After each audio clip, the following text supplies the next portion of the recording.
2025-yil mobaynida shou-biznesda eng ko'p muhokama qilingan mavzular. Kimdir reklama sabab sog'lig'idan ayrildi, yana kimdir suratga olish maydonida hayotini butkul o'zgartirgan baxtsiz hodisaga duch keldi. Kanalimizni birinchi marta ko'rib turgan bo'lsangiz, obuna bo'lishni va videoga like bosishni unutmang. 2025-yil o'zbek shou-biznesi uchun nafaqat yangi ijodiy ishlar, balki keskin bahslar, mojarolar va og'riqli voqealar bilan ham yodda qoldi. Mashhurlarning ayrim qarorlari, sahna ortidagi mojarolar, sud jarayonlari va ijtimoiy tarmoqlarda keng tarqalgan voqealar jamoatchilik e'tiborini tortdi. Kimdir reklama sabab sog'lig'idan ayrildi, yana kimdir suratga olish maydonida hayotini butkul o'zgartirgan baxtsiz hodisaga duch keldi. Ayrim san'atkorlar moliyaviy firibgarlik qurboni bo'ldi, boshqalar esa ayblov va tanqidlar markazida qoldi. Yakunlangan yil davomida muhokamalar markazida bo'lgan ushbu voqealar shou-biznesi olamining yorqin sahnasi ortida qanday murakkab, ba'zan esa adolatsiz jarayonlar kechishini yana bir bor ko'rsatdi. Keling 2025-yilda eng ko'p bahs munozaralarga sabab bo'lgan mashhurlar va ularning atrofidagi voqealarni birma-bir eslaymiz. Kokosh reklama sabab og'ir ahvolga tushdi. Kokosh taxallusi bilan tanilgan 33 yoshli bloger Komila Abduqodirova Toshkentdagi klinikada o'tkazilgan operatsiya oqibatida og'ir ahvolga tushib qolgani haqidagi xabarlar ijtimoiy tarmoqlarda muhokamalarga sabab bo'ldi. Bu liposaksiya va abdominoplastika operatsiyasi jarayonida pediatr, stomatolog va tajribasiz talaba ishtirok etgani aytildi. Bir oydan buyon davom etib kelayotgan 3 marotaba qaytadan jarrohlik amaliyoti o'tkazilgan vaziyatda bemorga kasallik tarixi ochilmagani iddao qilindi. Ozoda Nursaidovaning klipi syomkasida nogironga aylangan aktrisa. Ijtimoiy tarmoqlarda 22 yoshli aktrisa Sabrina Jabbor va Ozoda Nursaidovaning Dilbarim klipi suratga olish jarayonida avtomobil urib ketishi oqibatida nogironga aylanganligi haqida xabarlar tarqalgani esingizda bo'lsa kerak.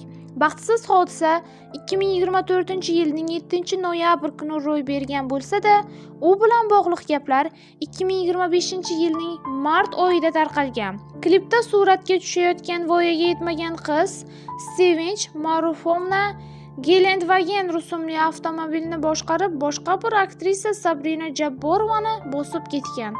Oqibatda nogiron bo'lib qolgan Sabrina oyoqqa turishga yordam so'raganida faqat quruq va'dalar va tahdidlarni olganini yozib, jamoatchilikka murojaat qildi. Nega Dildora Niyozovaning Jizzaxdagi konserti qoldirildi? Ijtimoiy tarmoqlarda xonanda Dildora Niyozovaning 2025-yilning 2-fevral kuni Jizzax shahrida o'tkazilishi kerak bo'lgan konsert dasturi qoldirilgani, tomoshabinlar bir necha soat uni kutishgani haqida xabarlar paydo bo'ldi. Bundan tashqari to'yxonada uni Milliy gvardiya xodimlari qo'riqlayotgani bilan bog'liq videolar ham ko'plab muhokamalarga sabab bo'ldi. Bu konsert aslida 22-dekabrda bo'lishi kerak edi. Bu tashkilotchilar bilan 4-5 yildan buyon ishlaymiz. Ishonchli odamlar deb bilardik, shuning uchun ham konsert oldi. Ulardan zaklat pullarini so'raganimiz yo'q. Xullas, ma'murlarimiz bir kuni oldin tashkilotchilar bilan bog'lanib, pul tayyormi, muammo bo'lmaydimi deb so'rashganida hammasi tayyor. Bemalol kelaveringlar deyishgan. Avvalo muxlislar uchun boriladi, to'g'ri.